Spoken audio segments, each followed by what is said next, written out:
샬롬, 문서출판부에서 사역하고 있는 풍삼 단골 출연자 라테화 간사입니다.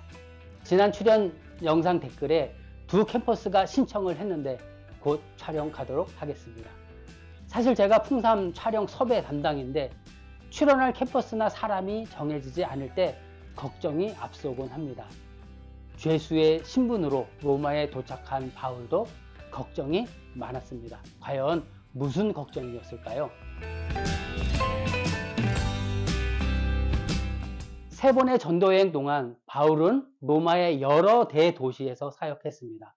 바울은 가는 곳마다 도시의 회당에서 복음을 전했는데 그때마다 유대인들과 마찰이 있었습니다. 바울을 반대하는 유대인들은 바울을 죽이려고 했고 실제로 돌에 맞아 죽을 뻔한 적도 있었습니다. 이러한 소문은 로마에까지 전해졌습니다. 이러한 사실은 분명히 바울이 로마에서 복음을 전하는데 걸림돌이 될 것입니다. 그래서 바울은 자신을 변론하는 것이 시급했습니다. 바울은 로마에 도착한 지 3일 만에 로마에 있는 유대 지도자들을 초대합니다. 비록 죄수의 신분이지만 가택연금 상태라 사람들을 자유롭게 만날 수 있었기 때문입니다. 흥미로운 사실은 로마의 유대 지도자들이 기꺼이 바울의 초대에 응했다는 것입니다. 그들은 바울이 전하는 사상에 대해 궁금증이 있었습니다. 안 좋은 소문은 들었지만 그래도 직접 만나보고 판단하려는 태도를 보입니다. 그들은 날짜까지 정합니다.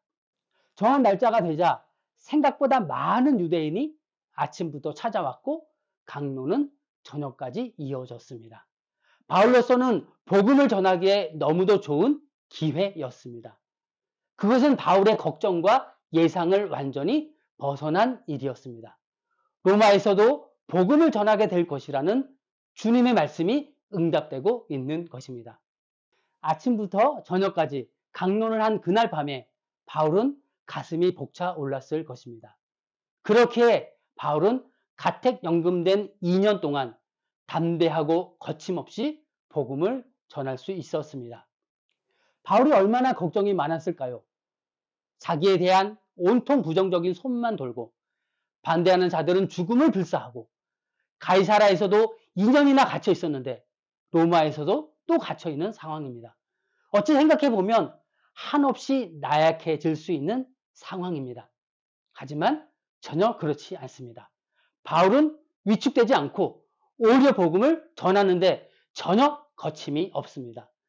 담대함과 거침없음, 이것이 사도행전 마지막에 등장하는 바울의 모습입니다.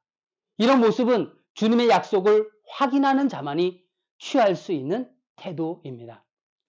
저는 한때 간사로서 주님의 일을 하면서도 그저 의무감으로 했었습니다.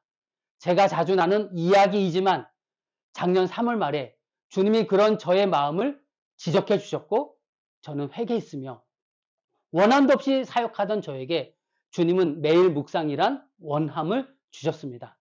작년 5월부터 묵상 나눔을 공개적으로 하면서 오늘까지 1년 4개월째 묵상과 나눔을 이어오고 있습니다. 그러면서 깨닫는 것은 제가 이제야 비로소 훈련이 되고 있구나 하는 것입니다. 저는 간사로 살면서도 제 멋대로 사는 인생이었습니다. 하나님의 일도 얼마든지 제 멋대로 할 수 있다는 것이 무서운 일이라 생각합니다. 제가 제일 못하는 것이 꾸준히 하는 것입니다. 올해 1월 1일에 욥기를 시작하며 욥의 행위가 항상 이러하였더라는 부분을 묵상하며 기록했던 내용입니다. 전에는 항상이라는 단어를 만날 때마다 주눅이 들었다. 212일째 묵상을 하니 이젠 마주할 용기가 조금 생겼다. 주님이 저를 훈련시키셨고 이제야 주님께 길들어진 사람이 되고 있는 것 같습니다. 그렇게 제 안에도 담대함과 거침없음이 자라고 있습니다. 이젠 쉽게 무너지지 않습니다. 넘어야 할 장벽들은 여전히 있지만 믿음이 생깁니다. 풍삼 독자 여러분도 사도행전 마지막에 드러나는 바울의 담대함과 거침없음이 내면에서 자라기를 바랍니다. 훈련을 받는 것에 만족하지 말고 정말 주님께 훈련된 사람, 그리하여 담대함과 거침없음을 장착하는 여러분의 인생이 되기를 바랍니다. 샬롬.